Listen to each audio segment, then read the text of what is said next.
મુખ્યમંત્રી ભૂપેન્દ્ર પટેલે જામનગર અને દ્વારકા જિલ્લામાં ભારે વરસાદને પગલે સર્જાયેલ સ્થિતિનું હવાઈ નિરીક્ષણ કરી પરિસ્થિતિનો તાગ મેળવ્યો.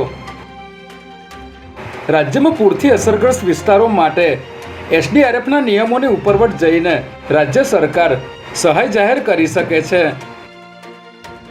સરખેજમાં આવેલ 50 કરોડના ભારતીય આશ્રમનો વિવાદ સામે આવ્યો. જૂનાગઢથી આવી હરિહરાનંદ બાપુએ આશ્રમનો કબજો લીધો.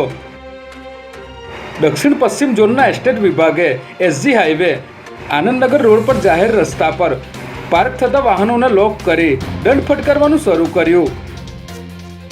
ગુજરાત હાઈકોર્ટે દુષ્કર્મ કેસમાં આશ્રમની સજા રદ કરવાની અને જામીન અરજી એમ બંને માંગણીઓ ફગાવી દીધી.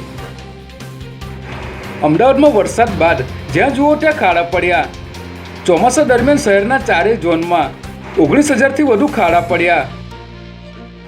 અમદાવાદ શહેરમાં આગામી 1 સપ્ટેમ્બરના રોજ યોજાનાર શિવયાત્રામાં લવ જેહાદનો શિકાર બનેલી યુવતીઓ જોડાશે.